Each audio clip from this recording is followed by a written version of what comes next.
ಅವರೆಲ್ಲ gang rape ಆರೋಪಿಗಳು. ಜೈಲು ಸೇರಿದ್ದವರು bale ಸಿಕ್ತಿದ್ದಂತೆ ಅದ್ಧೂರಿ ಮೆರವಣಿಗೆ ಮಾಡಿದ್ದಾರೆ. 16 ಕಿಲೋಮೀಟರ್ ರೋಡ್ ಶೋ ನಡೆಸಿದ್ದಾರೆ.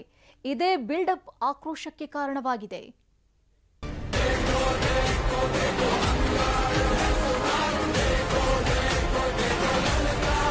ರಸ್ತೆಯುದ್ದಕ್ಕೂ ರೋಡ್ ಶೋ, ಬೆಂಬಲಿಗರಿಂದ ಜೈಕಾರ.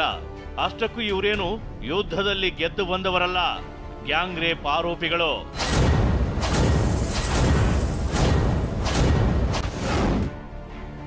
ಬೇಲ್ ಸಿಕ್ತಿದ್ದಂತೆ ರೋಡ್ ಶೋ ನಡೆಸಿದ ಗ್ಯಾಂಗ್ ರೇಪ್ ಆರೋಪಿಗಳು. ಜನರ ಆಕ್ರೋಶ, ಮತ್ತೆ ಅರೆಸ್ಟ್ ಆದ ಆರೋಪಿಗಳು. ಅದು 2024 ಜನವರಿ 8 ಅಂದು ಹಾವೇರಿ ಜಿಲ್ಲೆ ಹಾನಗಲ್ ಬಳಿ ಯುವತಿ ಮೇಲೆ ಸಾಮೂಹಿಕ ಅತ್ಯಾಚಾರ ಆಗಿತ್ತು. ಈ ಸಂಬಂಧ ಕೇಸ್ ದಾಖಲಿಸಿಕೊಂಡಿದ್ದ ಹಾನಗಲ್ ಪೊಲೀಸರು 19 ಆರೋಪಿಗಳನ್ನ ಬಂಧಿಸಿದ್ರು. 12 ಆರೋಪಿಗಳು ಈ ಹಿಂದೆ ಬೇಲ್ ಪಡೆದು ಜೈಲಿನಿಂದ ಹೊರಬಂದಿದ್ದಾರೆ. ಉಳಿದ 7 ಆರೋಪಿಗಳಿಗೆ ಮೇ 19ರಂದು ಜಾಮೀನು ಸಿಕ್ಕಿತ್ತು. ಬೇಲ್ ಸಿಕ್ಕಿದ್ದೇ ತಡ ಹಾವೇರಿ ಜಿಲ್ಲಾ ಕಾರಾಗೃಹದಿಂದ ಅಕ್ಕಿ ಆಲೂರಿನವರೆಗೂ ಕಾರ್ನಲ್ಲಿ ರೋಡ್ ಶೋ ಮಾಡಿದ್ರು. ಇದು ಹಿಂದೂ ಸಂಘಟನೆಗಳು ಸೇರಿದಂತೆ ಜನರ ಆಕ್ರೋಶಕ್ಕೆ ಕಾರಣವಾಗಿತ್ತು.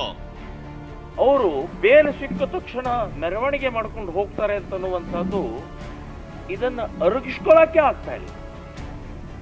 ಅಪರಾಧ ಮನೋಭಾವನೆ ಇಲ್ಲ, ಪಾಶ್ಚಾತ್ತಾಪ ಇಲ್ಲ. ಅಂದ್ರೆ ನಮಗೆ ಯಾರು ನಾವು ಏನ್ ಬೇಕಾದ ಮಾಡ್ಬೋದು, ನಮಗೆ ಯಾರು ಏನ್ ಮಾಡಕ್ಕಾಗೋದಿಲ್ಲ ಅನ್ನುವಂಥದ್ದು ಒಂದು ಸಂದೇಶ ಕೊಟ್ಟಿದ್ದರು. ಅವರ ಬೇಲ ರದ್ದಾಗಬೇಕು, ಮತ್ತೆ ಒಳಗಡೆ ಹಾಕ್ಬೇಕು ಅವರನ್ನ. ಕೇಸ್ನ ವಿಚಾರಣೆಗೆ ಬರ್ತಿದ್ದಂತೆ ಆರೋಪಿಗಳ ಬಂಧನ. ಆರೋಪಿಗಳಾದ ಅಫ್ತಾಬ್, ಮದರ್ ಸಾಬ್, ಸಮೀವುಲ್ಲಾ, ಮಹಮ್ಮದ್ ಸಾದಿಕ್, ಶೋಯಬ್ ಮುಲ್ಲಾ, ತೌಸಿಫ್ ಹಾಗೂ ರಿಯಾಜ್ ಜಾಮೀನು ಸಿಕ್ತಿದ್ದಂತೆ ಮೊನ್ನೆ ಮೆರವಣಿಗೆ ಮಾಡಿಸಿಕೊಂಡಿದ್ರು. ಅದೇ ಆರೋಪಿಗಳು ಕೇಸ್ನ ವಿಚಾರಣೆಗೆ ಅಂತ ಕೋರ್ಟ್ಗೆ ಬರ್ತಿದ್ದಂತೆ ಮತ್ತೆ ಬಂಧಿಸಲಾಗಿದೆ. ಜಾಮೀನಿನ ಷರತ್ತುಗಳನ್ನ ಉಲ್ಲಂಘಿಸಿರೋ ಕಾರಣಕ್ಕೆ 5ರನ್ನ ಬಂಧಿಸಿದ್ದು, ಇನ್ನಿಬ್ಬರಿಗಾಗಿ ಹುಡುಕಾಟ ನಡೆದಿದೆ.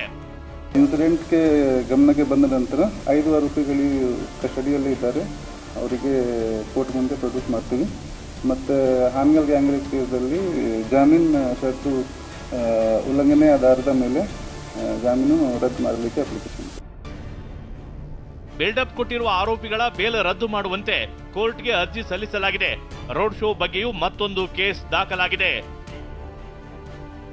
ಅಣ್ಣಪ್ಪ ಬಾರ್ಕಿ, TV9 ಹಾವೇರಿ.